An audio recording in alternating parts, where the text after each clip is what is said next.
সেই দিন আর বেশি দূরে নয়, যেদিন আমার মৃত্যুর খবরটা ভেসে আসবে মসজিদের মাইকে, আর আমার নিথর দেহটা দেখে মানুষ আফসোস করে বলবে, কালকেও দেখেছিলাম এই মানুষটাকে মুচকি হেসে কথা বলতে, তবে আজ হঠাৎ এমন হলো কেন? মানুষটা বড্ড ভালো ছিল। কারো কারো হয়তোবা চোখের কোণে অশ্রু জমবে, আবার কারো কারো চোখ থেকে হয়তোবা 2 ফোঁটা জলও গড়িয়ে পড়বে। আবার অনেকেই খুশি হয়ে বলবে, যাক, ভালোই হলো, আপদটা বিদায় হয়েছে। বেঁচে থাকতে কি কম জ্বালিয়েছিল? ব্যস্ততার কারণে আমার অনেক কাছের মানুষরাও হয়তোবা আমার জানাজায় উপস্থিত হতে পারবে না।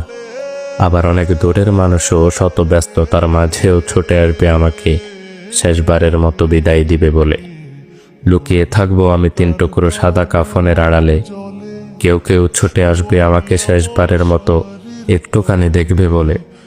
আবার কেউ কেউ আমার মৃত্যুর সংবাদ শুনে দোয়া পড়াটাও প্রয়োজন বোধ মনে করবে না।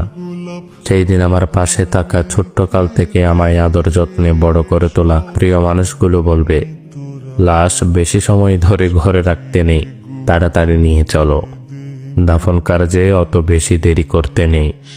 শত কষ্ট উপেক্ষা করে তৈরি করা আমার সাজানো গোছানো জীবনের সমস্ত সম্পর্ক, টাকা পয়সা, গাড়ি বাড়ি, জায়গা জমি ইত্যাদি কিছুই আর আমার থাকবে না।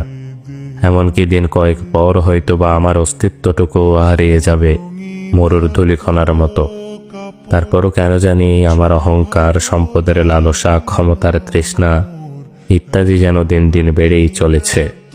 একদিন আমার মৃত্যু হবে, আর সবকিছুই ছেড়ে চলে যেতে হবে সেই অন্ধকার কবরে।